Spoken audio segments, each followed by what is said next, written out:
Hello, ladies and gentlemen, and welcome back. This week on the Sweet and Salty Movie Review podcast, I am sweet and salty. I am alone this week. Unfortunately, Tom has, he's off helping with democracy today as we've got local elections in the UK, and he is helping to organise. Not too sure if we should all be very happy he's doing that or worried because he completely forgot he was doing that until yesterday. This is organisation skills at their best. So, unfortunately, this week we can't bring you a review of Challengers, and I cannot for the life of me remember what Tom was actually going to go and see last week. So, we'll skip those, come back to the next week, and hopefully Tom will have figured out what he's doing by then. In the meantime, this week we have got an overview of Boy Kills World, the Society of American N-word. This is an interesting one. How on earth? How do you advertise this? There's lots of people like me who are going to do reviews on this. Go and watch the film, enjoy it. It's pretty good. How do we talk about it? Interesting. We've also got an in-depth review of Abigail, the vampire killer vampire movie. Horror / comedy / action movie, and also a review of the Book of Clarence. So let's kick off with Boy Kills World. Quick overview for you. So Boy is the main character. Boy is a mayhem machine who's been training to assassinate the bloodthirsty Hilda van der Kooi and avenge his family's murder. Guided by his sister's mischievous spirit, Boy uncovers one stunning revelation after another as he barrels towards Hilda. There is a very good film here. It's a fantastic action movie. Quite a treat, really. We had Monkey Man a couple of weeks ago, and now we got Boy Kills World. It reminds me... There is a film it reminds me of. I wrote it down somewhere. I've completely forgot about it. I'll circle back around to it next week when we do the actual review. It's very pop culture, very manga orientated. It's not manga orientated, but the end credits obviously give away where they got a lot of their inspiration from.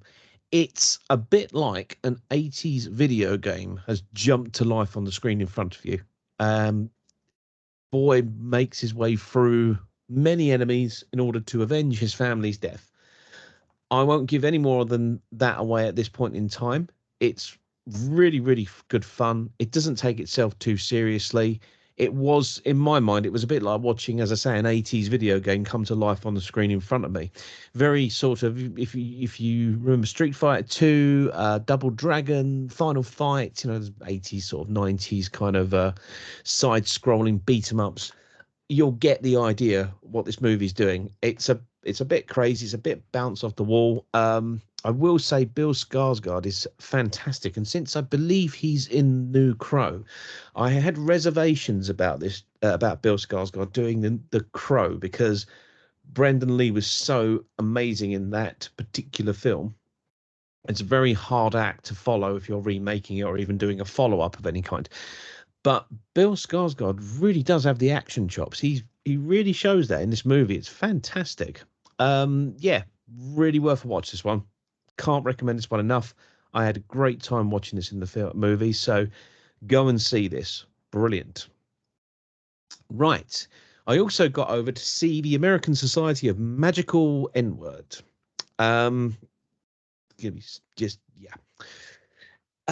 Right. So, this is about a young man who gets recruited into a secret society of magical black people who dedicate their lives to making white people's lives easier. Although initially enamored with his new powers, he begins to question the value of using supernatural means to do the very thing he's felt obligated to do his whole life. So it's quite a funny film. It's quite an interesting turn on. There's bits of this that feel like Harry Potter, like the magical world of the American Society of Magical Black People. Essentially, there's a very Harry Potter-esque feel to it.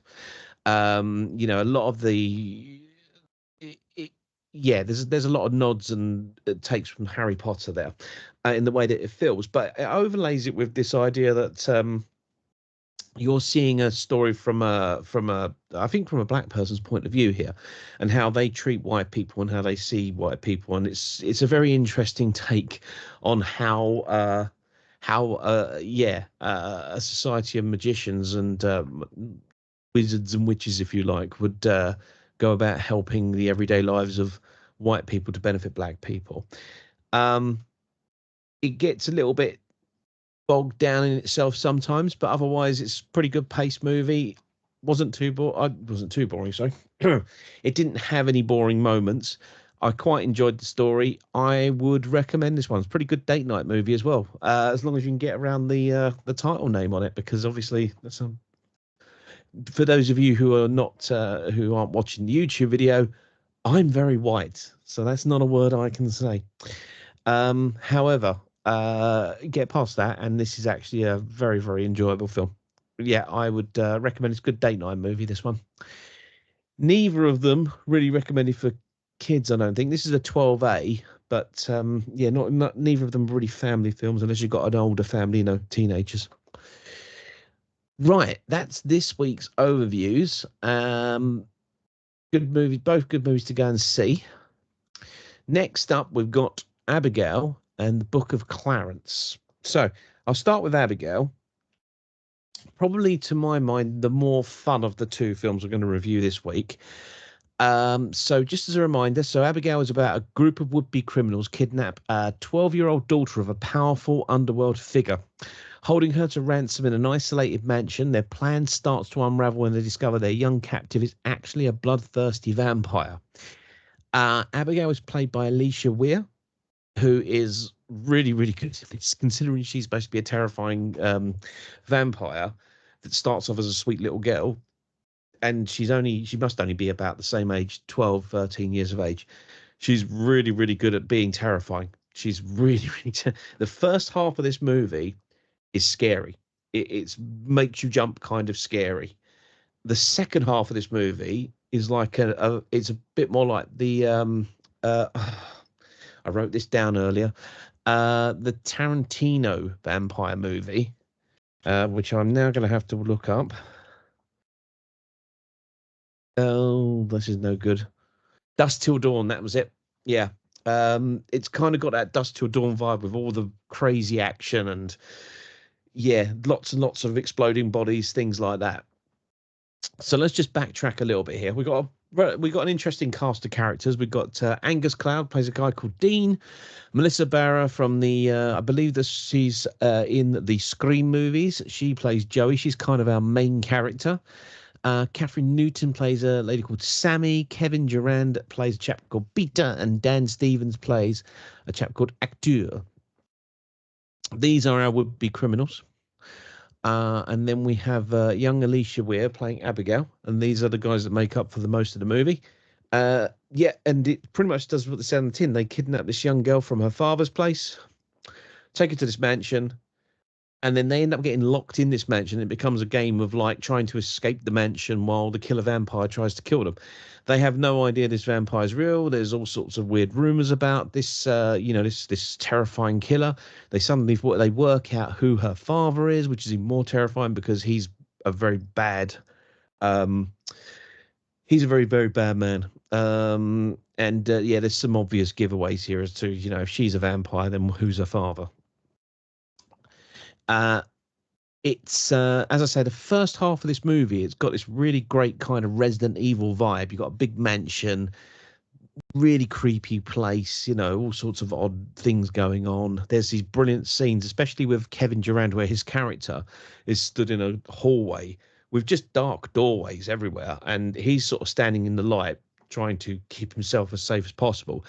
And you see Abigail just wander into the light very slowly. It's just really creepy, really, really creepy. Fantastically well done bit. And then when the film transitions from its sorry, there's also each character has an interesting background, so they kind of do that thing where they give each character a sort of set of faults and an interesting background. You get a little bit of character building.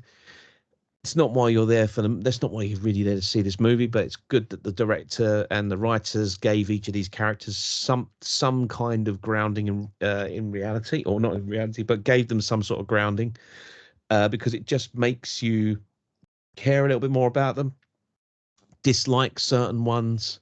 Um, it's all still a bit obvious, you know. The bad guys are very obvious who's going to be the bad guys. The good guys are very obvious, and the unlucky victims are also quite obvious to pick out. But you do, you know, you do kind of sit there and root a little bit for certain characters, which adds a little bit more depth to the movie. You've got a fantastic. So once they get through the introduction of the characters, and then they start figuring out things aren't quite what they appear, they end up getting locked into the mansion against their will. Then, you know, it turns into this kind of hide and seek kind of horror moment where it's you don't know where Abigail is, and she's somewhere, she's everywhere, she's obviously a very accomplished killer, as you soon find out. Then it transitions into action, and at this point things get a bit silly, because essentially Abigail is a vampire. She is strong, she is fast, she is deadly, and yet somehow some of these characters who are all just human manage to put up a relatively good fight against her. She definitely screws with people's heads. There's some really great moment where she's sort of trapped inside a cage, and she just plays with everyone's minds. It's really interesting part to put in there. Unfortunately, it is at that point where we've sort of transitioned more into the action segment of this film, and therefore the horror of it is kind of lost a little bit. But otherwise, really great, really well done. I mean, again, Alicia, we're just really good at this. Really, really fantastic. Um, yeah, and then you get through the final. I mean, like, Act Two is where there's a little bit more character building. There's more action. There's some very interesting stuff that goes on in Act Two. Then we transition to Act Three, the final act.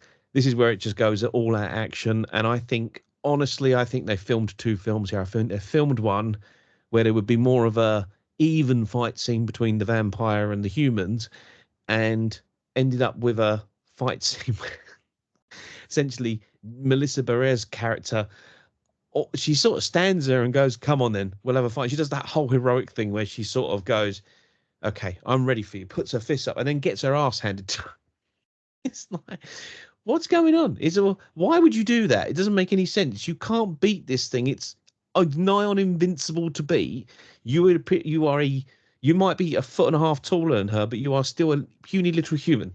Um, but yeah, it feels like they had a fight scene sketched out. They filmed it, thought this is ridiculous. That's a vampire. That's a human. This isn't going to happen, and then sort of cut bits of it in and out to make it more effective. The end scene is actually very interesting, as it becomes a little bit of a 3 or 4 way fight. And yeah, I won't spoil anything more than that. Just to say that, yeah, they keep it. It's a vampire film, so it's not rooted in reality, but they make it more believable by the way that they did finish the film off. And yeah, it's a great little ending to it. Really fantastic movie. Not, I don't see it as, it's not going to win any awards. It's not going to win any Oscars. It certainly deserves. I think Alicia Weir certainly deserves some recognition for the fantastic job she does in this as Abigail. I honestly, hands down, I wish had a tenth of her talent or her abilities when I was her age. Um, I'm gonna say, actually, I think this is. I haven't looked at the aggregators yet. Normally, me and Tom would have a bit of debate around stuff like this, but I'm going to give this a 3.8, which is a pretty high score. It's not. It's very close to being something that could have been a generational kind of like a Scream movie, that generational movie that kind of gives you the next horror franchise. I don't think it was quite there, so it's not deserving of a 4, but I think a 3.8 is probably where I want it to be. Really enjoyable film. If you haven't seen it already, go and see it. Really good date night film as well, because while the first half is a bit scary, like jump scary, the second half it just picks up and gets a bit silly with the action. So it's not a bad date night movie. Um, yeah, highly recommend this. That moves us on to Yes, that moves us on to the Book of Clarence. It's going to be a short podcast this week. The Book of Clarence. Right. So, wasn't much, didn't know what to make of this film. It's not a boring film, and it's not, I wouldn't call it a comedy, although it's an adventure comedy, and I wouldn't call it an adventure film either. Let me explain. First of all, so just as a reminder, a recap. A down on his luck man struggles to find a better way, a better life for his family while fighting to free himself of debt. Captivated by the power and glory of the rising Messiah, he risks everything to carve his own path to a divine life, ultimately discovering that the redemptive power of belief may be his only way out. So this isn't set in the modern day. This is set at the time of the Last Supper. So if you're not Christian or not particularly religious, this is the few days leading up to when Jesus Christ is betrayed by somebody. How was he betrayed by? Some dude, Judas or Judas Iscariot or something like that. I think that was where the term Judas comes from. So he's betrayed by one of his disciples, gets crucified, and then rises 3 days later, and that's the Easter celebration. That's the story that's going on as this story, the Book of Clarence, is being told. The closest I can get to an example of another movie like this is Titanic, where someone has taken a historical thing that's happened, and we're not going to get into the debate as to whether or not Jesus existed and the Bible's true or not. Whether you believe that or not is irrelevant to this conversation. It is seen as this story happened, the story of Jesus Christ. And what they've done is the writers and directors have inserted additional people into the story and told their story around it. It's kind of like that in the way that Jack and Rose, James Cameron added them in to the tale of Titanic and then had them sort of interact with the characters. Jack and Rose never really existed. They weren't on the Titanic. I mean, there might be a Jack and Rose that were on there, but the characters in the film Titanic were added in to tell a story around this great tragedy of a historical event. And this is kind of what's happening here. Clarence is, and everyone in this, by the way, almost everyone in this is African American, as far as I can tell. So it's kind of an interesting retelling of the story of Christ, his final days up to when he's crucified. And Clarence, essentially, he doesn't believe in God. He doesn't believe in any of this stuff. So he goes on a bit of what's the word for it? He essentially decides, I can save myself by becoming a Messiah. This guy is over here basically playing a bunch of tricks and fooling people into believing that that he can walk on water and heal people, etc., etc. So I am going to do the same thing, make a bundle of money out of it, pay off my debts, and look after my mum. That's basically what the story is about. But and that would be fine. An adventure comedy would sit into that. You could see how that would be funny, and then there might be a lesson to be learnt. But so through Act 1, which sets the scene, you figure out who Clarence is, all his friends. He kind of, he tries different things to try and get himself out of debt. And that gets you through the end of Act 1. Act 2 is then when he becomes the Messiah, and he actually is very good at it. He's very successful. He managed to fool a lot of people. It's very reminiscent of kind of like, those people who pretend they can talk to spirits and stuff like that. It's a bit of a sham and a bit of a confidence trick, which is what they're running as a confidence trick circle kind of thing. All really good stuff.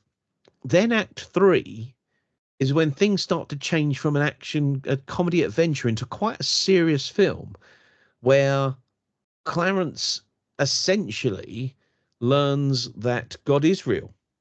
Things happen in the film that prove to him that God must be real. And he ends up, so the story of Jesus being crucified, he was not alone. There were like 13 other people being crucified. And he ends up being one of the other people.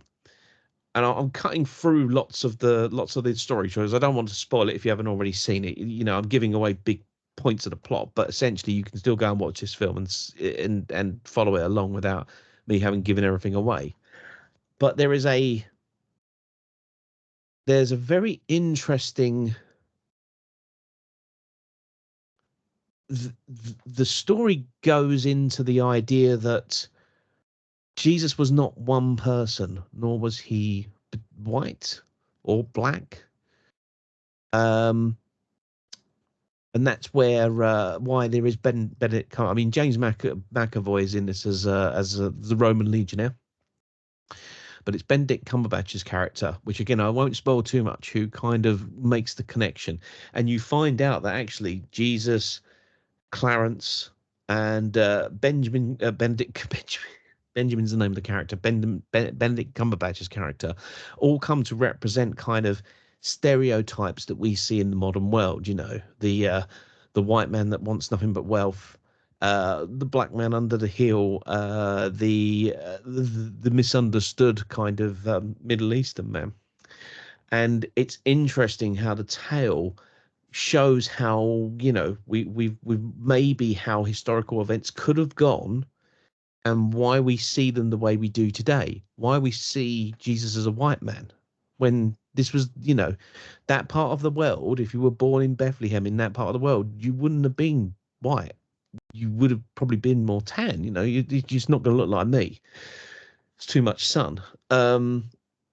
However, that doesn't necessarily mean, and it shows how the story of a few people sort of amalgamates together to make the story of, while Jesus being real in the background, the story comes together to sort of show that it wasn't just one person. The Messiah wasn't just one person, and it wasn't just one set of events, and it wasn't just one story. It was a whole bunch of things. And this is why this suddenly becomes non-adventure, non-comedy. It's because it suddenly takes a really serious turn towards for the last 20 minutes or so, where you're sitting there thinking, this is really kind of thought-provoking. Again, it's like that thing in Titanic where you're seeing the story from someone else's point of view, a made-up story through the story of the Titanic sinking. You're seeing all the events from that point of view, and you're seeing it all from sort of Clarence's point of view. And